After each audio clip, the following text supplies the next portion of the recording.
Jadi populasi sekarang populasi dan sampel. Ya. Konsep dari populasi itu sama saja di kuantitatif.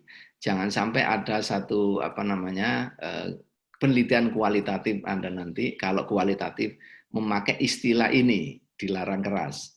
Jadi walaupun konsepnya sama, cuman konsep istilah secara eksplisitnya enggak boleh. Misalnya Anda penelitian kualitatif, populasinya ini Pak, enggak boleh berkata begitu. Itu termasuk secara aturan menyalahi. Gitu. Jadi di dalam paradigma kuantitatif itu ada namanya enumerative induction. Ya. Enumerative induction ini adalah suatu proses yang bertujuan mengetahui karakter yang terdapat pada populasi itu besar, ya, yang ditemukan di sampel. Ya. Makanya di dalam penelitian kuantitatif itu yang diteliti itu kecil tapi mewakili semuanya. Gitu. Yang menjadi masalah adalah mengambil yang kecil tadi mewakili semuanya enggak. Nah, itu kekuatan namanya validitas eksternal dari penelitian itu. Jadi ketika Anda menyatakan bahwa penelitian itu untuk Samarinda, sekolah Samarinda, nggak mungkin kan semua sekolah Samarinda dipakai meneliti. Gitu. Maka ada namanya sampling. Ya. Populasi ini yang besar. Makanya di dalam penelitian penelitian kuantitatif ada namanya generalisasi. Ya. Generalisasi ini ketika temuan di kecil ini sekian, berarti di besar nanti juga sekian. Gitu. Artinya dia menjadi kaca, yang kecil tadi menjadi cermin dari yang besar itu. Nah, untuk supaya kecil ini cermin yang besar itu kuat refleksinya, benar-benar, artinya benar-benar istilahnya apa ya, benar-benar jitu ya, bahasanya bahasa jitu apa bahasanya, benar-benar precise, presisinya itu kuat, maka pengambilan yang kecil dari yang besar tadi juga harus memenuhi kaidah-kaidah atau aturan-aturan yang kuat gitu. Nah, sehingga kalau saya misalnya ada barang kecil, ini wakil mini, ini mini anunya, mini bentuk mininya dari ini. Nah, kalau ini saya kasih warna hitam, di sana jadi hitam semua. Kalau ini saya kasih merah, merah semua di sana yang besar itu. Nah, untuk supaya presisi kesimpulan tadi bahwa sana memang hitam semua ketika sini hitam, maka mengambil mini kecil tadi disebut dengan sampel, gitu. Harus kuat samplingnya. Nah, ini kekuatan kesimpulan kuantitatif yang kedua yang selain instrumen tadi. Kan sebelumnya kan instrumen ya, saya cerita bahwa ada kekuatan instrumen, ketika instrumen itu salah berarti dia mempengaruhi kekuatan kesimpulannya. Itu dinamakan external validity atau validitas eksternalnya penelitian, bukan alat ya, penelitian secara umum. Nah, kalau mengambil sampel ini, berarti kekuatannya sampel ini mewakili populasi ini namanya disebut dengan eksternal ini, yang tadi internal ya, dari internal ini eksternal, namanya validitas eksternal. Jadi di dalam penelitian itu, yang kuantitatifnya, tergantung dua validitas ini. Kalau dua validitas ini kuat, berarti kesimpulannya kuat.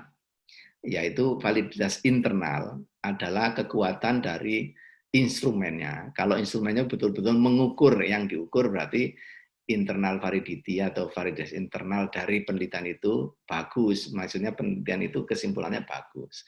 Yang kedua, populasi sampelnya. Kalau mengambil sampelnya dari populasi itu bagus, maka dia validitas eksternal dari penelitian itu bagus. Artinya apa? Artinya kemampuan untuk membuat kesimpulan dari penelitian ini dipercaya sekali. Nah, maka kalau dua-duanya bagus, maka itu menjadi bagus. Itu terrefleksi di sini ketika polling ya misalnya ya. Polling itu kan yang sekarang lagi booming dan sudah mulai pilkada itu sudah sejak dulu ya, sejak Otoda itu booming, itu adalah polling, metode polling. Jadi polling itu tidak pernah terjadi polling itu semuanya.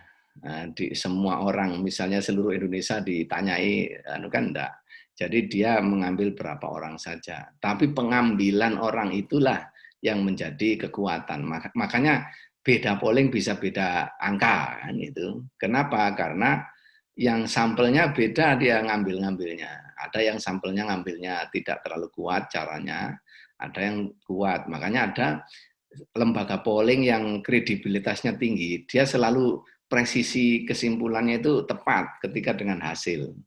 Misalnya quick count itu kan suatu sistem kayak software gitu ya, itu pasti pasti bedanya enggak jauh dengan hasil nyata nanti. Hasil nyata itu yang populasinya yang besar kan.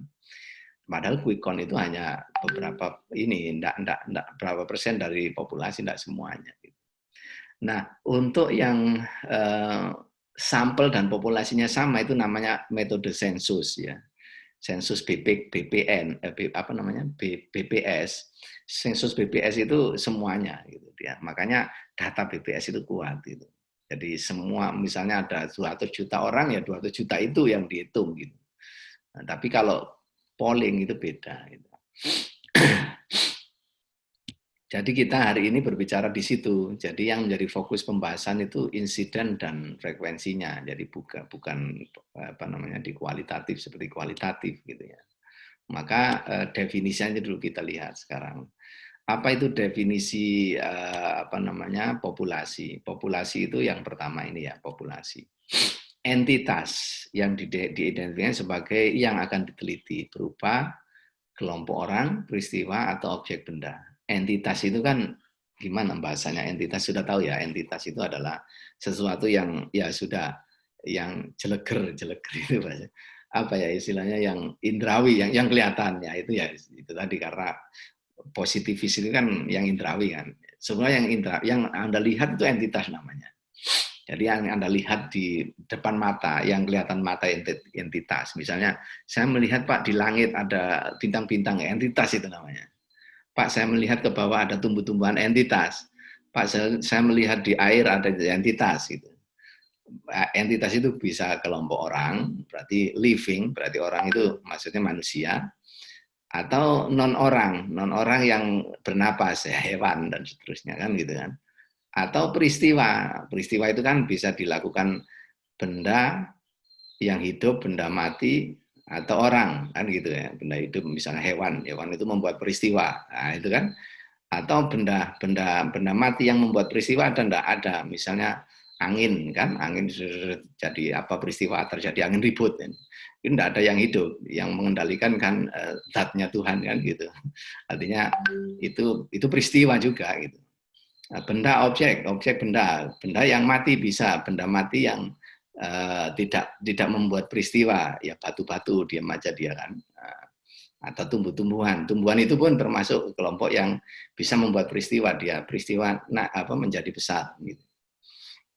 Makanya kalau penelitian yang sifatnya ilmu eksak itu lebih mudah ininya kan, karena datanya itu nanti atau gerakan-gerakannya itu bisa diprediksi dengan baik. Tapi semuanya sama prediksinya bagus juga. Ada disebut dengan populasi ya, populasi. Maka ketika karena entitas ini tak terbatas, maksudnya terbatas tapi secara indrawi kita tidak bisa membatasi, tidak bisa harus dibatasi, maka ada namanya populasi. Jadi kalau tidak terbatas yang terjadi ya namanya universe. Universe itu semesta ya namanya semesta. Maka semesta itu tingkatannya macam-macam kan. Semesta itu ada being, yang paling tinggi kan being ya. Being itu yang zat itu ya being ya, yang menyebabkan segala sebab itu being. Kemudian dibawa lagi sifat, itu nanti sampai pada objek itu, sampai teritorial ya. Kalau kita mempelajari ilmu apa itu ilmu filsafat ya. Jadi metafor ya. Kalau di bahasa namanya kita punya namanya metafor ya. Kalau di bahasa itu metafor itu istilah-istilah gitu. Di situ ada being, ada teritorial dan ada benda dan seterusnya. Nah, itu semua masuk ke namanya populasi. Sedangkan sampel itu bagian kecil, bagian dari populasi tadi yang dijangkau peneliti, bukan dijangkau indera kita, bukan, dijangkau peneliti. Kalau yang populasi dari semesta tadi jangkauan indera ya, jangkauan kemampuan indera. Tapi kalau yang ini jangkauan kemampuan meneliti. Maksudnya kemampuan meneliti itu bisa biayanya, bisa waktunya gitu. Dibatasi itu maka ada namanya sampel. Misalnya Pak, saya meneliti tentang sekolah di Samarinda, manajemen sekolah Islam di Samarinda misalnya. Ada berapa sekolah Islam yang terjangkau di kelihatan Anda apa? Dari data di Kementerian Pendidikan misalnya di dinas. Ada misalnya ada 100 Pak sekolah Islam atau 150 misalnya. Nah, itu yang disebut dengan populasi.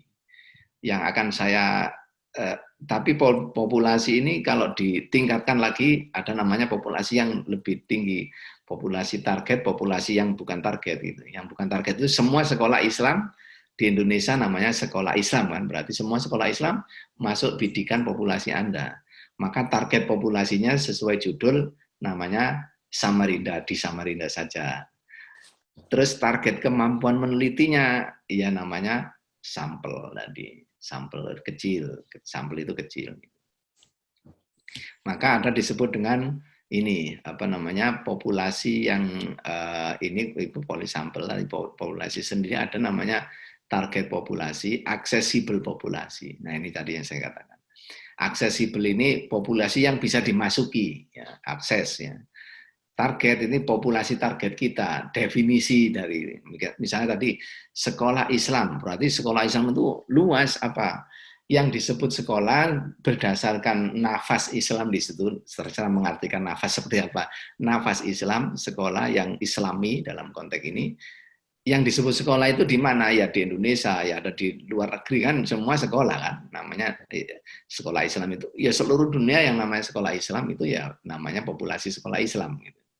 Tapi aksesibelnya karena Anda orang Indonesia, seluruh di Indonesia tidak cukup juga, di seluruh Kaltim tidak cukup juga, di Samarinda aja. Oke, Samarinda, tergantung judul Anda kan. Terus kalau sudah di Samarinda dihitung aksesibel populasinya, populasi aksesibel berapa? 150 berarti. Nggak mungkin 150 itu saya teliti semua. Maka saya ambil namanya sampel. Nah, nanti apa yang bunyi di sampel itu bunyi di sini dua-dua ini. Tapi itu namanya generalisasi. Tapi tergantung pada sampel kekuatan Anda mengambil sampel tadi. Kalau mengambil sampelnya salah, yang di sini warna merah, di sini bisa hijau gitu. Artinya kesimpulan di sini tidak sama dengan di sini. Yang terjadi kan sering begitu. Oh ini kok beda ya? Padahal sudah diteliti, ternyata ini beda. Berarti yang salah pengambilan sampelnya, bisa terjadi seperti itu. Misalnya tadi kan polling tadi misalnya. Oh ini si A ini calon A ini pollingnya tinggi terus, tapi kok kalah gitu.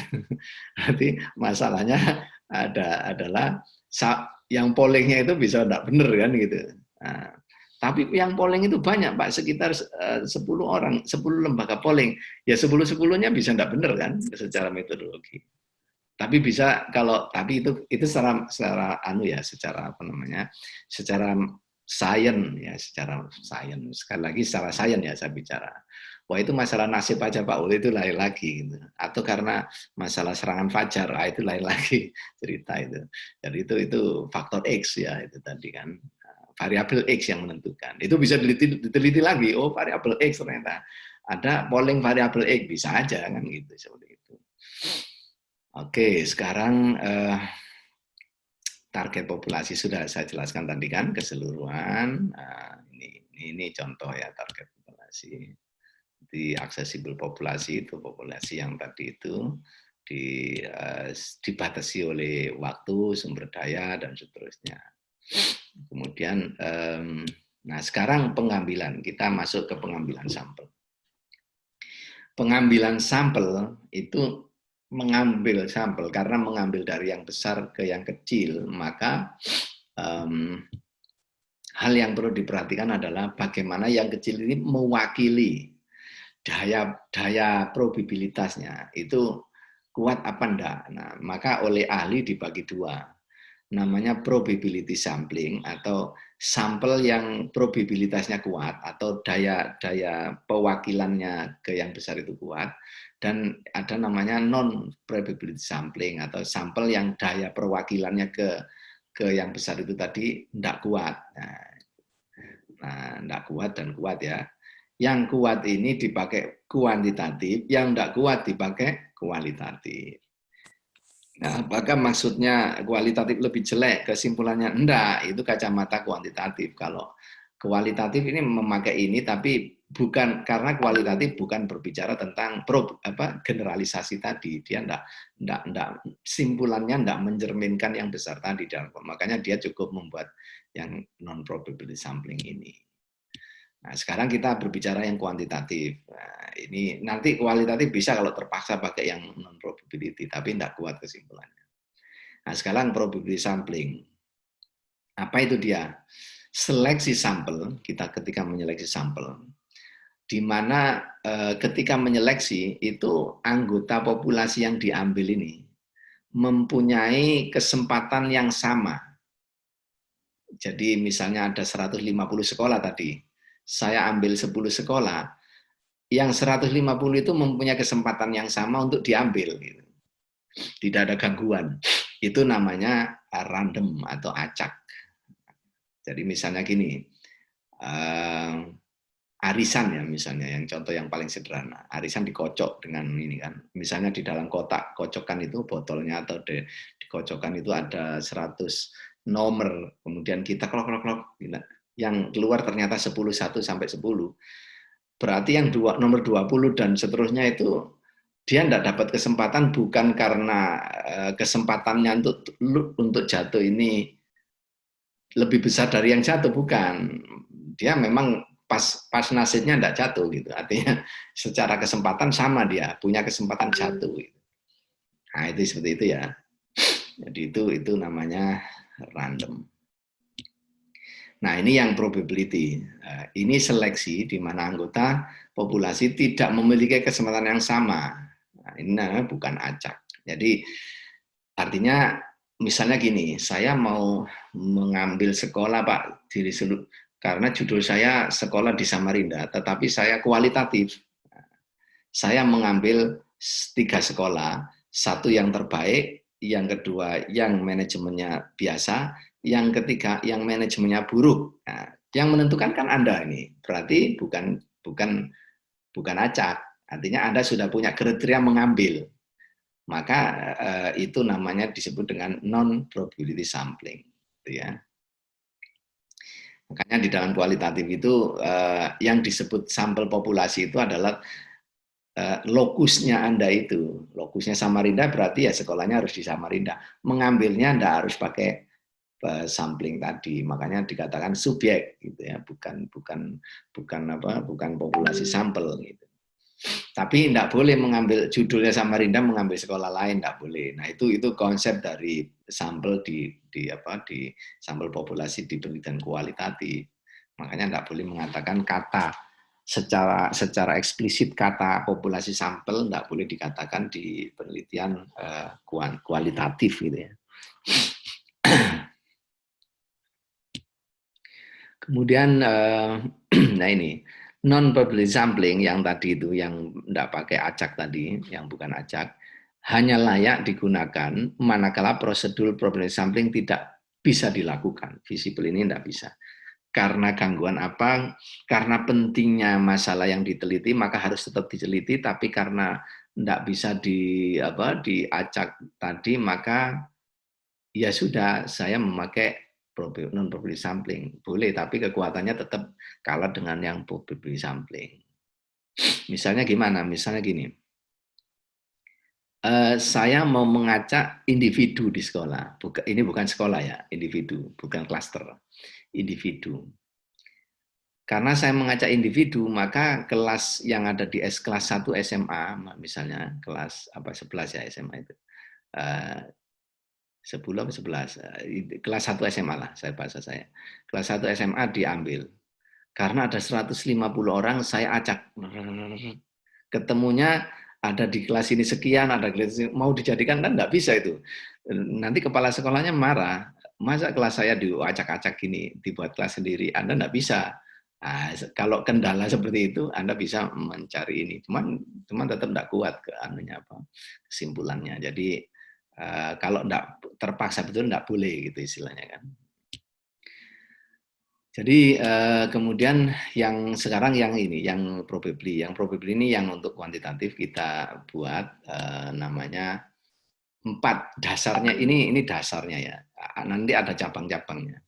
Dasarnya itu ini 4, nanti cabang itu bisa begini maksudnya cabang itu.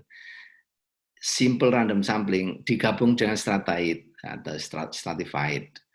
Cluster digabung dengan simple dan seterusnya. Jadi gabungan dari beberapa teknik itu bisa seperti itu cabang-cabang sehingga nanti banyak sekali dalam beberapa ilmu penelitian atau apa buku-buku penelitian yang mungkin Anda temui bukan 4 ini, tapi sebenarnya 4 ini dasarnya. Ya, dasarnya.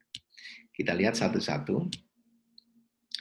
Jadi simple random sampling itu semua anggota populasi memiliki kesempatan yang sama untuk terpilih menjadi anggota sampel.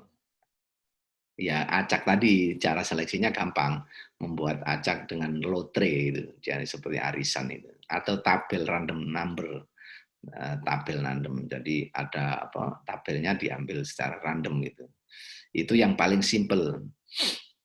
Ini pas digunakan atau cocok digunakan untuk sampel yang bagaimana? Karakter populasi yang bagaimana? Karakter populasi yang homogen. Maksudnya homogen itu sama ya. Tidak yang kita teliti itu antar individu ini tidak ada aspek lain yang kita ukur. Misalnya gini, gaya pakaian. Nah, gaya pakaian itu kan kelas 1, kelas 2, kelas SMA, SMP kan sama saja, anak sekolah. So, itu bisa digabung diacak sekolah gitu. SMA ya seluruh SMA kelas 1, kelas 2, kelas 3 enggak peduli pokoknya semua masuk. Karena apa? Gaya pakaian itu tidak dipengaruhi akademik gitu. Misalnya atau warna rambut gitu. Warna rambut itu kan enggak ada urusan akademik sehingga level akademik itu tidak pengaruh dalam pemilihan itu gitu. Maka itu disebut homogen sifatnya sampel populasinya. Maka ketika seperti itu Anda ambil itu boleh. Jadi semua tergantung kepada apa namanya karakter dari populasi tersebut, mengambilnya yang cocok mana gitu. Itu tergantung karakter populasi. Jadi kalau karakter populasinya itu banyak sub aspek yang diukur berarti dia memakai yang bukan random. Jadi tentu membuatnya gampang itu. Kalau random kan tentukan dulu populasi Anda, daftar semua anggota populasinya. Ini kalau sekolah kan dari dinas kan. Jadi misalnya tahun 2021 sekolah SMA di Indonesia di Samarinda itu ada berapa yang resmi. Maka untuk menghitung populasi Anda harus datang ke dinas atau harus mengakses informasi dari dinas. Kalau Anda salah populasinya, misalnya Pak saya memakai yang angka dinas tahun 2010 misalnya, 2021 sudah beda kan? Nah, maka harus ada namanya sumber dari otorisasi dari yang berkenaan dengan sekolah berarti dinas. Misalnya yang terdaftar di ini nanti definisi dari penelitian itu adalah yang disebut sekolah SMA adalah sekolah yang terdaftar di dinas dan mempunyai nomor registrasi di Kementerian Pendidikan gitu ini definisinya. Jadi semua harus terdefinisi kalau dalam penelitian itu. Jadi maksudnya mendefinisi itu supaya nanti kalau menyimpulkan tidak salah sasaran yang disimpulkan gitu. Misalnya disimpulkan A, misalnya ternyata sekolah saya kok tidak masuk di kesimpulan, mungkin sekolah Anda tidak berizin, nah, gitu kan gitu anunya kan. Nah, di situ. Jadi semua didefinisikan. Tentukan jumlah sampel berapa persen. Nah, masalah berapa persen nanti kita bicarakan. Berapa persen seharusnya itu berbagai versi ahli berbeda-beda gitu ya. Jadi itu apa namanya tergantung pada ada yang mendasari itu tergantung pada jenis penelitiannya. Misalnya kalau penelitian deskriptif itu biasanya sekian, kalau memakai analisis jalur itu minimal sekian, kalau memakai SEM itu minimal sekian, itu ada semua dan itu masing-masing buku berbeda. Kemudian pilih sejumlah sampel yang sudah Anda tentukan dengan prosedur random dengan menggunakan tadi lotre ataupun random yang tabel. Jadi ini tadi saya katakan bahwa karakter populasi dikategorikan homogen, itu yang cocok dengan random sampel. Homogen misalnya tadi Anda meneliti kemampuan, kalau kemampuan seluruh SMA tidak bisa dikatakan homogen karena pembagian ada kemampuan kelas 1, kelas 2, enggak boleh di random antara kelas 1 dan kelas 2 gitu. Tapi kalau itu masalah tren rambut ya bisa aja seluruhnya dikatakan homogen. Kemudian apabila populasi Anda itu sifatnya tidak homogen, maka yang tepat adalah stratified. Stratified itu berstrata ya, karena strata itu ya stratified. Tapi tetap random, randomnya itu ada di yang tadi itu ini kan kelompoknya probability kan, maka dia masuk random semua. Tapi randomnya itu random yang stratified. Apa itu random stratified? Ketika populasi berstrata anggotanya, maksudnya ada kelas 1, kelas 2, maka setiap strata itu harus terwakili. Ketika merandom, ya stratanya yang dirandom. Tadi seperti polling ya, tadi kan saya bicarakan polling. Polling itu dia pakai klaster ya, klaster kota. Misalnya gini, pemilih kota dengan pemilih desa, itu kan sifat memilihnya, latar belakang memilihnya kan beda. Gitu. Sehingga tidak bisa ngacaknya itu semua pemilih gitu. Karena di pemilih desa sama pemilih ini beda. Dia perilaku, kalau dilihat dari perilaku pemilihan ya, perilaku pemilih maksudnya. Maka orang desa sama orang kota berbeda karena frame otaknya berbeda. Maksudnya itu dasar memilihnya kan beda. Kalau orang kota menganalisis ini bisa ngatasi masalah, dan kalau desa kan bukan, oh ini karena tokoh ya saya pilih gitu. Nah, itu kalau di desa kan. Nah, itu beda-beda. Maka itu pakai klasterisasi atau stratified. Jadi cara menyeleksi prosentase buat itu kemudian ditarik sampel dengan komposisi menurut prosentase. Jadi misalnya gini, ada populasinya 1000 dari SMA, 1000 itu terdiri dari 250 kelas 1 misalnya, terus 500 kelas 2 dan 250 kelas 3. Maka cara menariknya itu harus disesuaikan. Maka disesuaikan dengan prosentase tersebut, yaitu 25 orang diambil nanti secara acak dari 250 mewakili kelas 1. Kemudian 500 diambil 50 orang, berarti diacak dari 500 ini diambil 50 mewakili kelas 2. Dari 25 orang diambil dari 250 yang mewakili kelas 3. Artinya 1000 ini nanti diambil 100 dari 100% atau 100 ya, berapa persen itu ya.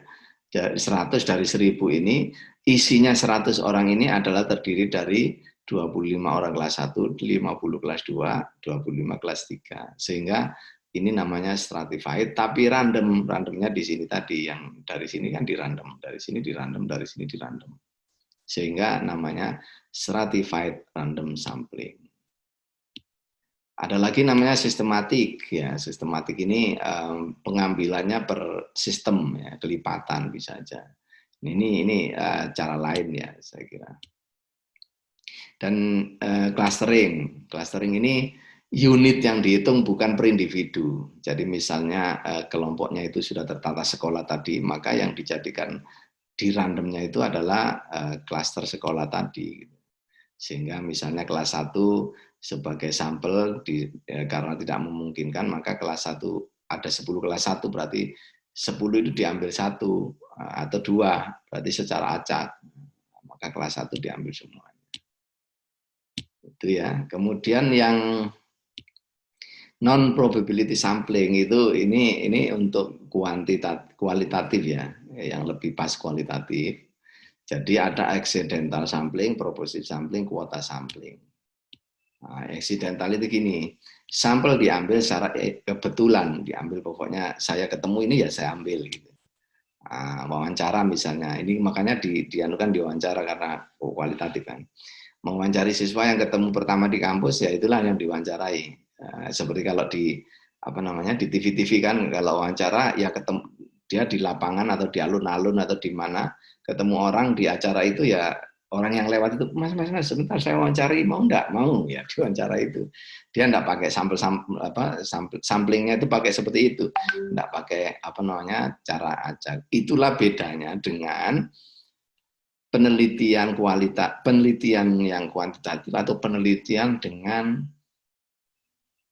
jurnalis ya jurnalis itu kekuatannya luar biasa tapi dia masih kalah dengan kesimpulan penelitian karena apa?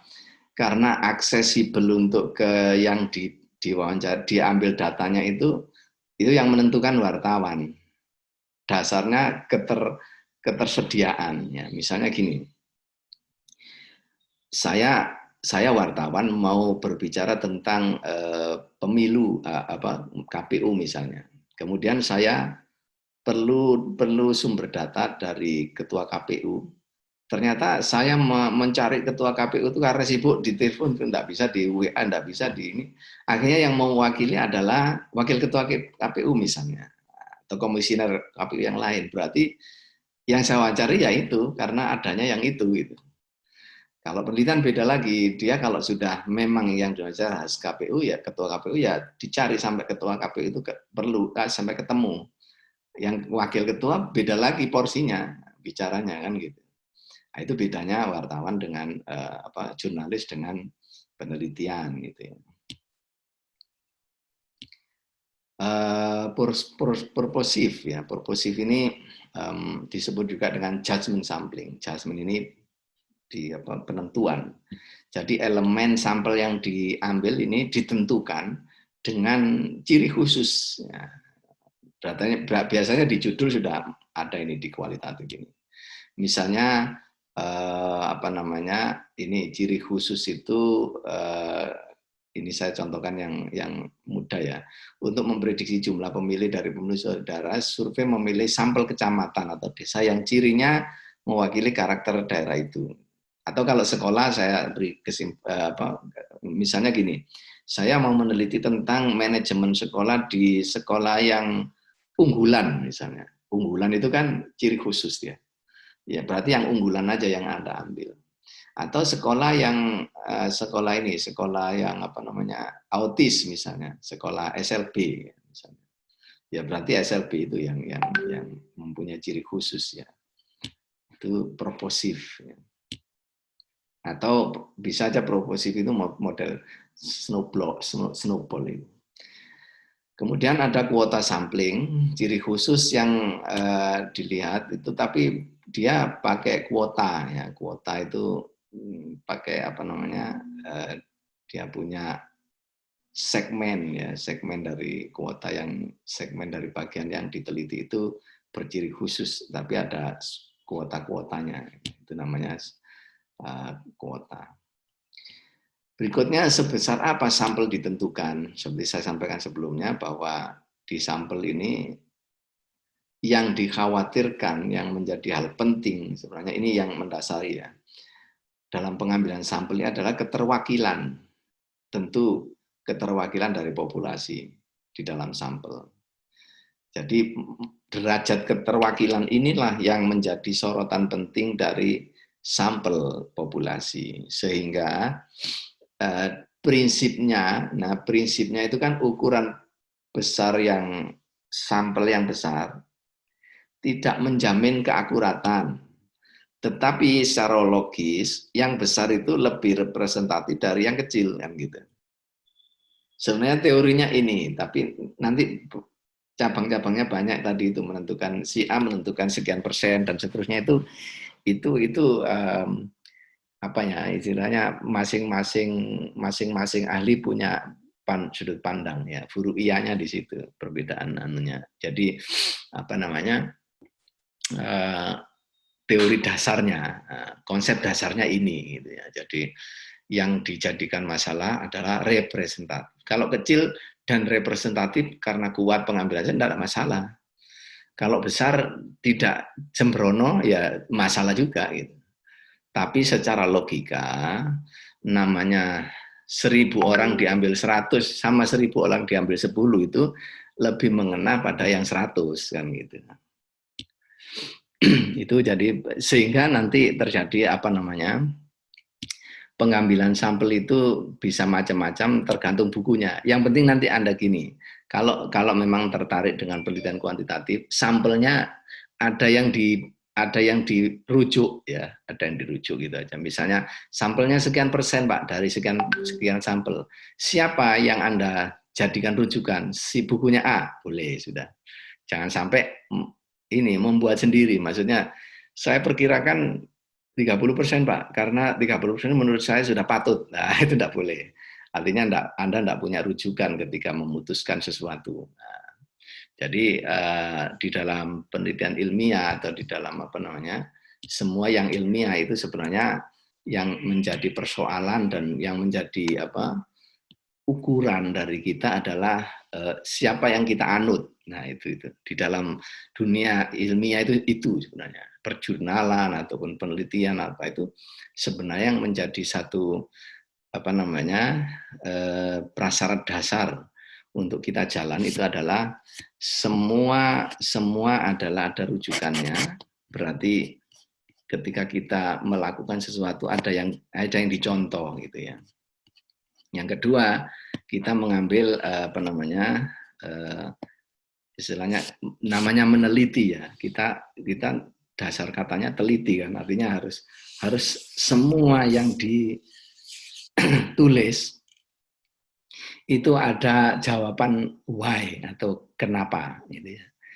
Itu penting sekali untuk teman-teman kalau mau berpikir apa sains atau berpikir ilmiah, semua harus ada dijawab kata mengapanya. Gitu. Mengapa begini, mengapa begitu.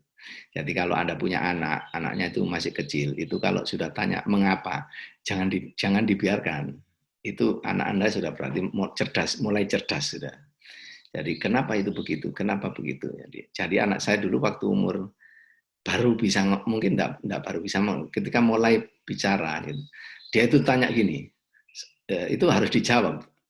Pak, kenapa lidah itu basah terus? Gitu.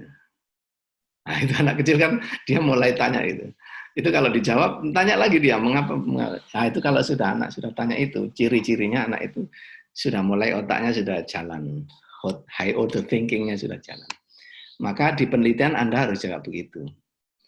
Jadi setiap mengajar juga nanti kalau Anda pengajar atau Anda apa namanya istilahnya berdakwah atau apa itu harus punya frame seperti itu, walaupun tidak semua konteks, tidak semua keadaan harus digunakan, tetapi mayoritas keadaan harus menggunakan itu gitu, karena kita manusia ini adalah makhluk yang saintifik dasarnya, jadi berpikir apa namanya saintifik. Silakan kalau ada pertanyaan.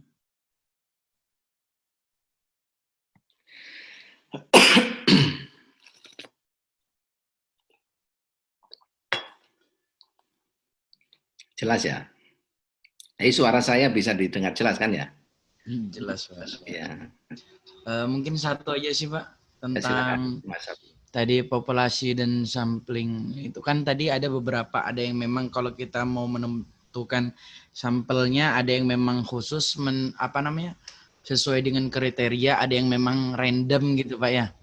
Nah, kalau yang seperti itu ada yang populasi yang random ataupun yang khusus itu tergantung memang dari apa yang ingin kita teliti gitu Pak ya. Apa memang harus setiap apa yang kita teliti harus memakai random, harus memakai khusus, kayak gitu kan Pak modelnya Pak? Itu tergantung kepada sifat populasi Anda. Jadi Anda ketika meneliti kan tidak menentukan sampel dulu, menentukan populasi dulu kan. Iya Pak. Nah, dilihat populasinya dulu, sifatnya, karakternya. Baru menentukan kita yang mana yang kita pakai dari sampling tadi. Nah, jadi misalnya saya mau Pak meneliti tentang substansi penelitiannya, topik penelitian sama lokusnya tadi kan yang dijadikan patokan. Misalnya gini, saya mau meneliti tentang pengaruh manajemen modern terhadap kinerja guru di sekolah di sekolah SMA misalnya, ya kan, atau sana Alia. Berarti sekolah SMA strip MA Madrasah Alia di mana dulu? Samarinda Pak. Nah, ketemu kan? Berarti ketemu lokusnya Samarinda. Berarti populasinya, accessible populasinya atau populasi yang bisa akses Samarinda, ketemu kan? Barangnya atau entitasnya ketemu apa? Sekolah SMA. Oke. Sekolah SMA, barang yang Anda selidiki apa? Kinerja guru. Nah, udah, kinerja guru ini terkait dengan kelas-kelas enggak di SMA? Tidak, berarti ngambil apa? Yang random. Yang random, iya, random. Karena guru SMA kelas 1 sama S2, guru kelas S2, kelas 2, kelas 3 itu masalah kinerjanya sama saja. Ini. Tidak. Oh, kelas 1 itu biasanya kinerjanya bagus, kelas 3 itu lebih bagus lagi. Enggak ada urusan itu kan. Maka random yang berlaku. Tapi kalau saya Pak ingin mengetahui manajemen orientasi, misalnya gini, manajemen orientasi pelajaran dengan atau manajemen pelajaran ya dengan prestasi anak. Nah, berarti ketemunya kan prestasi anak itu bisa kelas 1, kelas 2, kelas 3, ya kan? Saya ngambil sampel dari sekolah Seluruh Samarinda, Pak. Ketemunya 1-2 sekolah, 2 sekolah misalnya. Maka saya ngambil yang kelas 1 sekian, maka itu ngambilnya berdasarkan stratified karena ada prestasi itu berhubungan dengan kelas 1, kelas 2, kelas 3. Gitu ya. Okay. Kalau manajemen sih rata-rata enggak ada hubungannya ini. Biasanya kan kalau manajemen itu random yang banyak karena dia berhubungan dengan hal yang umum ya. Gitu. Rata-rata umum, Pak ya. Iya, jadi biasanya pakai yang paling mudah ya random sampling atau cluster ya. Cluster itu sekolah berarti. Kelompok ya. Mungkin satu lagi deh Pak, berkaitan dengan kuantitatif nih. Kuantitatif nih biasanya kan memang berkaitan dengan data-data yang dimana memang kita tuh dituntut kayak model datanya tuh harus misalnya bervariasi atau yang lain Pak ya. Nah, contohnya ada memang beberapa kasus Pak, seperti teman saya meneliti di sekolah A, ternyata dia tuh meneliti di sekolah A mendapatkan data yang memang kurang terlalu bervariasi Pak ya. Nah, dan pada akhirnya untuk mengakalinya mungkin ya bahasanya tuh membuat-buat data yang udah ada gitu nah Pak. Nah, karena itu kan nanti kalau kita kuantitatif biasanya memakai aplikasi SPSS gitu-gitu Pak ya. Salah satunya ya. Nah, itu supaya dia datanya bagus katanya harus dirubah ini itu. Nah, sedangkan yang dituntut dalam penelitian ini sesuatu yang memang terjadi di lapangan gitu Pak ya. Nah, kalau memang itu juga menurut saya juga Pak, kalau misal khususnya di S1 nih seorang penguji juga belum tentu juga gitu nah Pak, meneliti apakah benar ini dari ini yang penting memang bukti dari dia meneliti itu sudah ada suratnya, ya udah mau datanya itu ngarang kah apa ya udah gitu nah Pak. Kalau misalnya model kayak gitu tuh seperti apa kira-kira Pak ya? Kalau dalam penelitian itu ada istilah fabrikasi, fabricate ya, fabrikasi, ada istilah falsifikasi. Ya, dua ini bahaya dua-duanya. Fabrikasi itu membuat pabrik ya, fabrikasi, fabricate namanya bahasa Inggrisnya. Fabrikasi, bahasa Indonesia fabrikasi juga. Fabrikasi itu membuat data yang nggak ada jadi ada. Nah, itu namanya fabricate. Saya bisa aja meneliti misalnya gini, saya meneliti nggak pakai ke lapangan, data itu langsung saya buat sendiri. Kalau saya ahli statistik itu pasti ketemu itu korelasi sekian, karena angka itu bisa disesuaikan. Tapi saya tidak melakukan apa-apa, berarti saya membuat satu informasi kepada publik yang bohong kan gitu. Itu namanya aplikasi. Itu bahaya tertinggi itu.